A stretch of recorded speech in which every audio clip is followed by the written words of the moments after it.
This Is Your Life, and those hysterical scenes were from the 1960s. The pop group who were at the centre of attention then are still going strong in the 90s. In fact, they're here at Radio 1 as guests of the Steve Wright in the Afternoon programme to talk about their 1991 album. 1984. It is Radio 1 FM. Here's a tune from 1968 on 1 FM. They started as schoolboys earning pennies at speedway stadiums.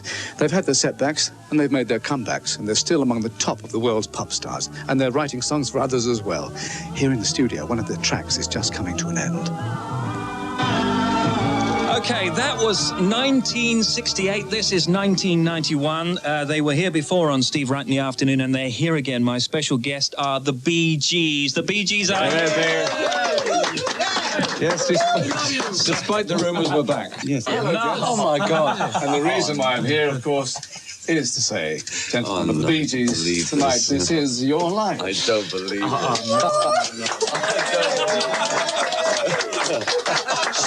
Very good. Thank you. Very good. I'm sorry.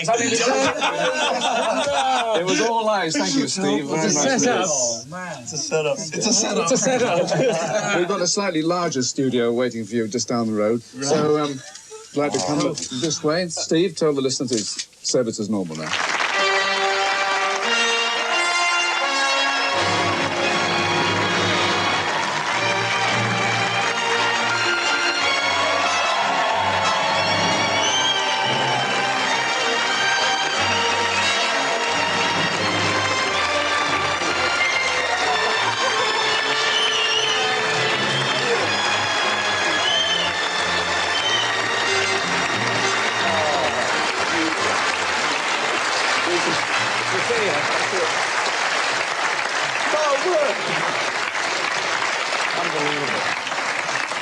Thank you again to Steve Wright, who's joined by a collection of top DJs from Capital Radio and Radio 1.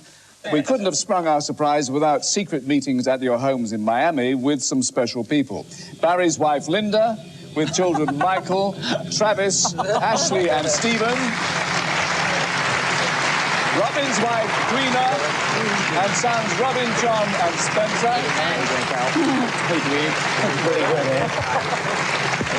And Morris's wife, Yvonne, with Samantha and Adam.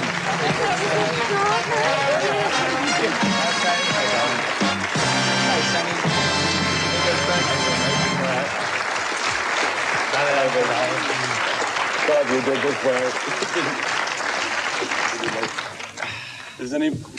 That's the best-looking bunch we've had on stage for a long time.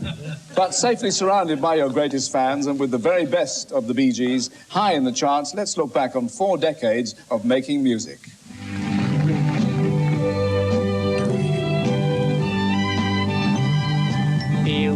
I'm going back to Massachusetts. Something's telling me I must go home.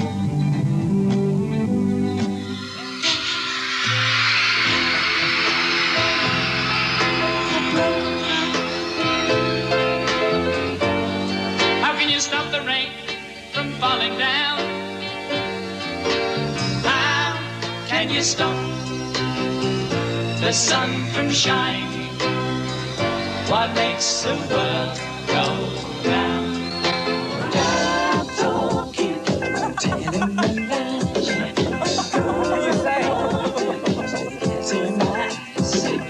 Nobody believe what you say. It's just your job talking that gets in the way.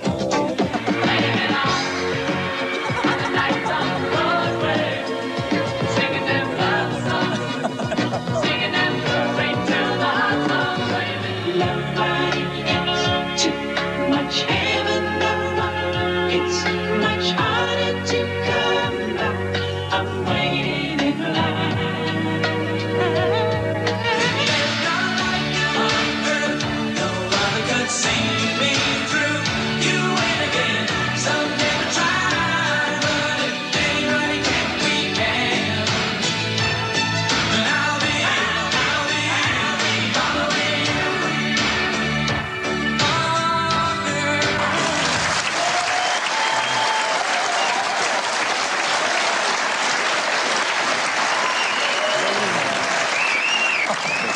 Now, the three of you wrote all those hits, and yet it's hard to believe, if it's true, that none of you writes a note of music. That's right. No. We don't write music. We can't read or actually write music. Can't write a single crotch.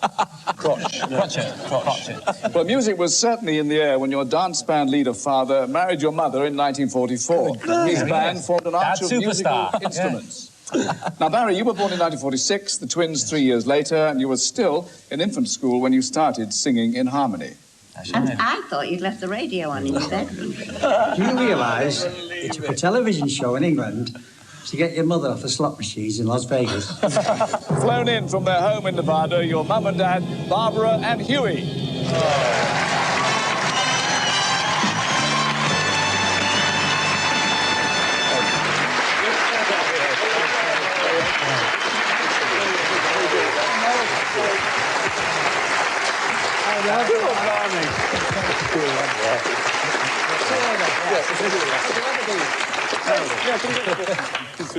It's a long walk down there, isn't it? Now, Barbara, back to your days in Manchester. You thought the brothers, you said, were listening to the radio. So you opened the bedroom door. Then you close it I thought they were listening to the radio. I opened the bedroom door, and the three of them, the two little tots and Barry, were sat on the bed singing in perfect harmony. Ah. And they did an encore for you, Huey, when you got home. Yeah, they were really great. And what happened shortly after that is Barry got the bottom of an old cheese barrel, put a piece of wood on it, pinched the household fuse wire, and made a guitar. And then when I saw things were heading that way, I bought him one, £4. Second-hand guitar, right? And that's where it all started. Well, by that time, your father's band leader job had brought the family back to Manchester from your birthplace in the Isle of Man. It was 1955 and rock and roll ruled. Saturday morning children's cinema clubs held competitions, kids miming to stars like Bill Haley and the Comets. But somehow the record you took along got broken. So, Maurice, what happened next? Well, actually, we in those days, records broke. They were not, they weren't unbreakable. And we were walking towards the theatre door, and I dropped it. And we were going to mime to it, because the kids mimed, but it broke. We got onto the stage manager put the microphone in front of us, and we sang Lollipop. Yeah. Which was what we used to sing at home all the time. How did that go? Oh, no. All right, okay. It's twice the fee. Yeah, right. All together now. Lollipop, lollipop, lolly, lolly, lolly, lollipop, lollipop, lolly, lolly, lolly, lollipop, lollipop, lolly, lolly, lolly, lollipop, lollipop.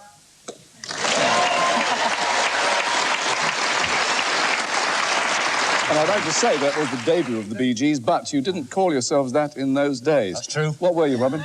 Rattlesnakes. We Johnny Hayes and the Blue Cats and the Rattlesnakes. Rattlesnakes was first, yeah. Has a certain ring. It was more of a Certain skiffle ring, yeah. sort of Yes. thing that was in at the time. Well, I don't know if you had a feeling then, lads, that you would go far, but just 2 years later you did, to Australia. The family settles at Redcliffe near Brisbane. And now, Huey, you have to spend months at a time out in the bush working as a photographer's assistant, but the boys make quite serious pocket money singing from the back of a truck between races at the local Speedway Stadium. And your career gets a kickstart when you're talent spotted by a Brisbane DJ. He features you on his top-rated lunchtime programme. Next, you're picked up by local television. Here is your very first appearance. Oh, my old man, Dustin, he wears nothing less. He wears no blinding trousers, and he lives in a council flat.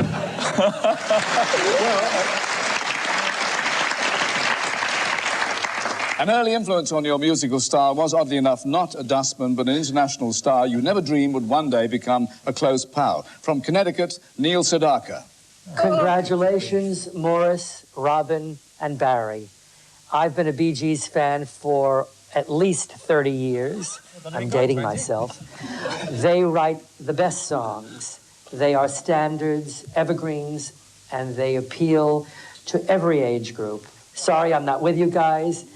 Regards from Westport, Connecticut, from the Sedaka family. And keep going. We love you. Bye. Thank you, Neil Sedaka.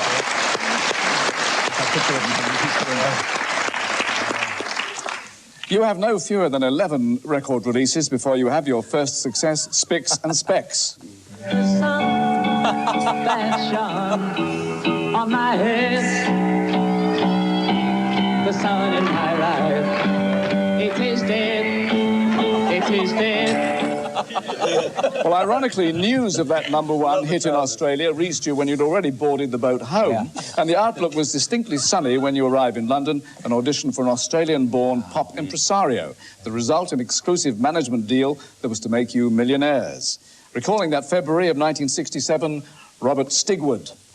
Dear Baz, Rob and Mo, nothing gives me greater pleasure than being an old Aussie bushwhacker to celebrate this as your life. I am thrilled for you tonight, and I send you, your families, and all your children, all my love, and I love you all. Thank you, Robert Stigwood.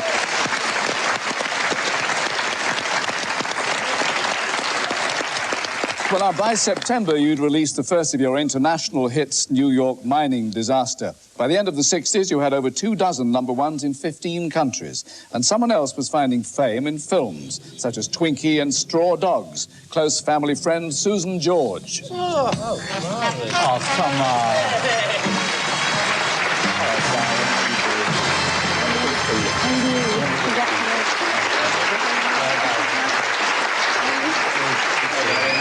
Thanks for coming. Good to see you. Sue, film producer now, how did the friendship begin? Well, it began... Careful. I won't tell that. It began because Andy Gibb was one of my closest friends. And he introduced me to the boys and indeed to the family. And for me, they were my American family and always at home for me and always there for me. Ah, lovely. Thank you very much, Susan George.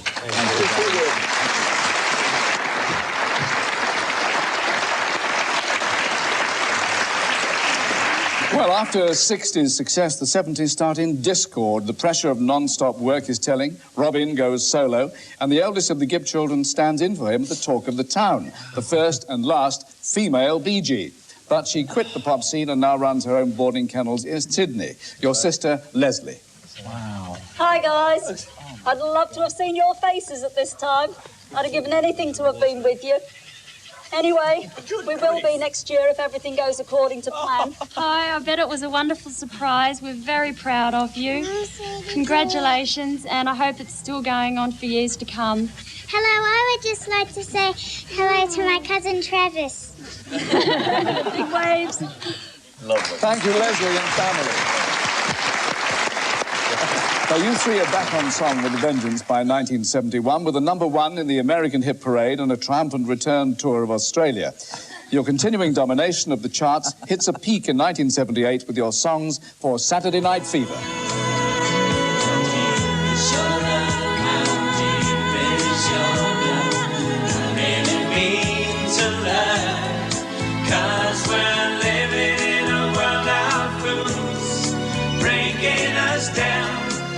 When they all should let us be, we belong to you and me.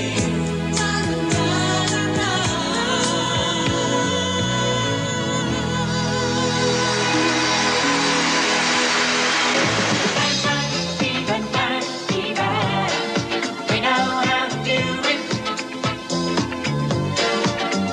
Give it a night, even night, fever. We know how to show it.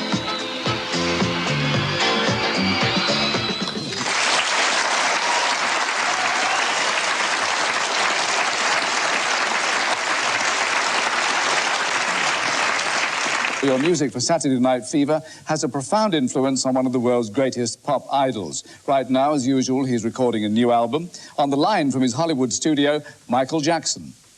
Hello, brothers. This is Michael Jackson calling from Los Angeles. I think you're brilliant and you deserve all your success. And your Saturday Night Fever album is what inspired me to record the Thriller album. I love you all. Have a wonderful time. Say hello to Steve and Gibb from me, Barry. Goodbye. Thank you, Michael Jackson.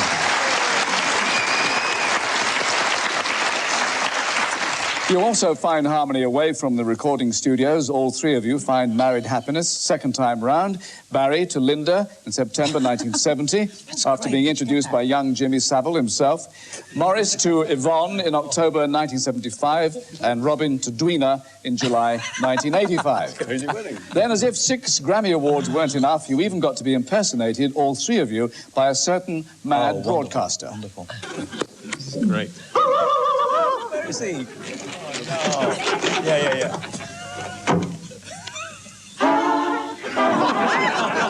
Your children of the world, watching every day go by, changing my life, changing your life, keeps us all anticipating. We are searchers of the truth.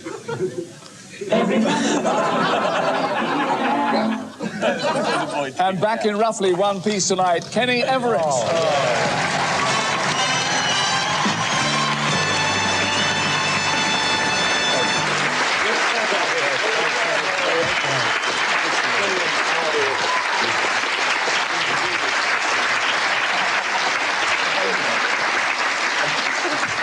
It's uncanny, the likeness.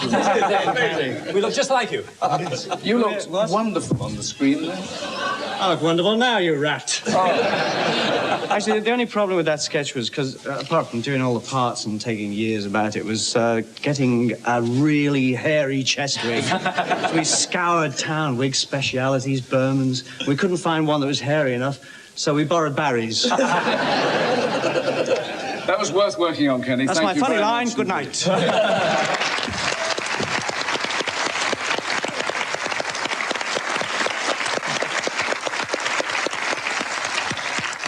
In 1979, the year of the child, you performed and donated your song, Too Much Heaven, to UNICEF. The Prince's Trust has also benefited from your charity appearances, as has Capital Radio's Help a London Child. Come the 80s, you start to concentrate on writing and producing recording hits for other stars. And we got nothing to be guilty of.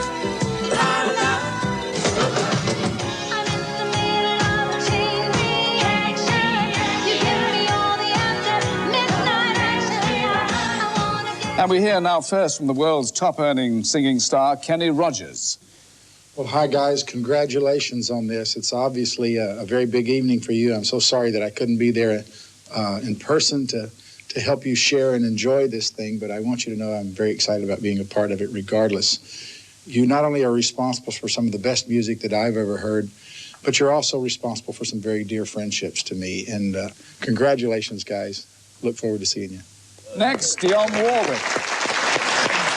Hi, Barry, Maurice, and Robin.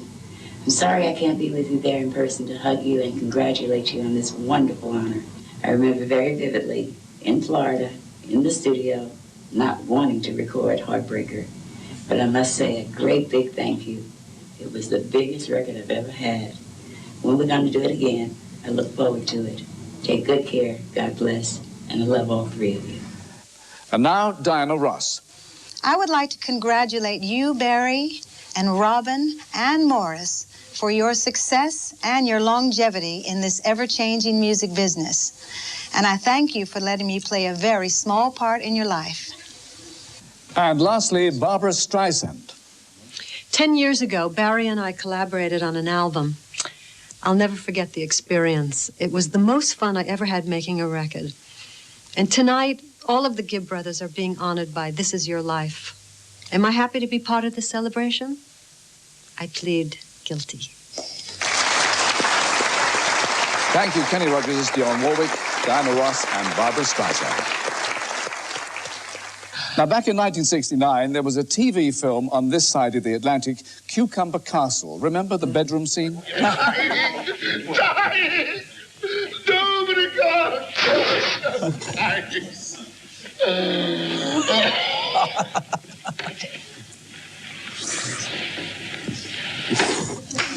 Your co-star, you call him your old uncle, in fact, Frankie Howerd. No. Oh, he's great.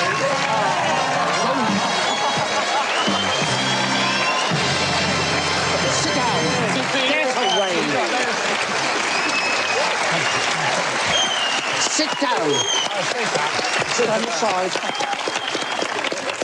Now, sit down. All right. How dare you? How very, very dare you? Shut your faces. I want a public apology.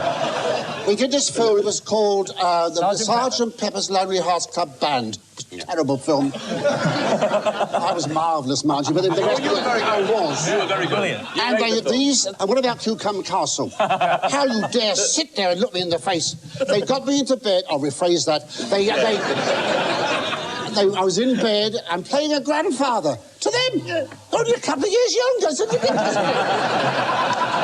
grandfather. Ladies and gentlemen, don't you dare. Nice. Anyway, I forgive you. I'll forgive you. Anyway, God bless you. Anyway, I still need the money, so if you got any more work, I'll be grateful. Thank you, Frankie Howerd. All right.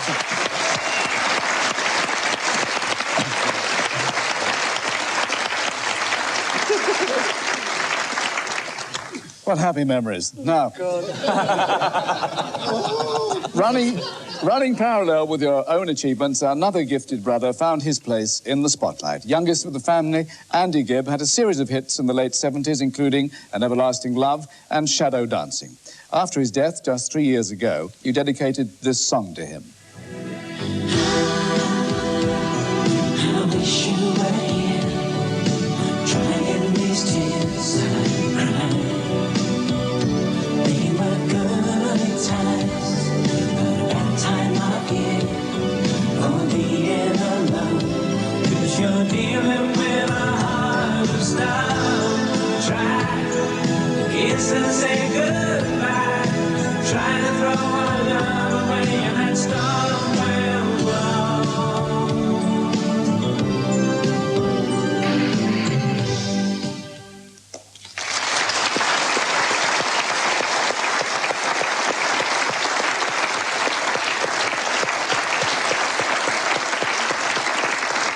Well, the 90s see you once more as top international performers with worldwide hits like this from your new album, High Civilization, Secret Love.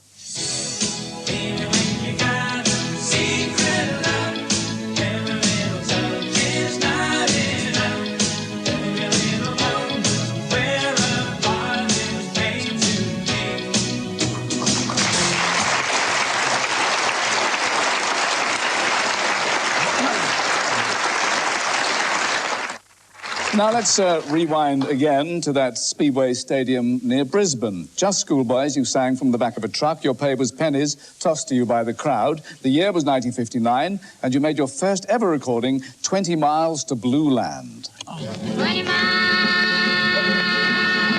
to Blue Land. You dig this up. 20 miles to Blue But to me, it seems like only yesterday. The Brisbane DJ who set your future spinning all those years ago, from Australia, Bill Gates. Oh, come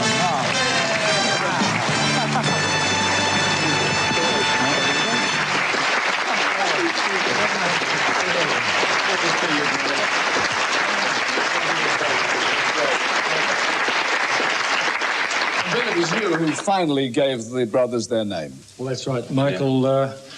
We had some great songs recorded, and we needed a name that the people could remember. And so we were sitting around your home at Redcliffe, and it suddenly occurred to me that there are all these Bee Gees in the room. Barry Gibb, Barbara Gibb, the brothers Gibb. Eric Smith. Eric Smith.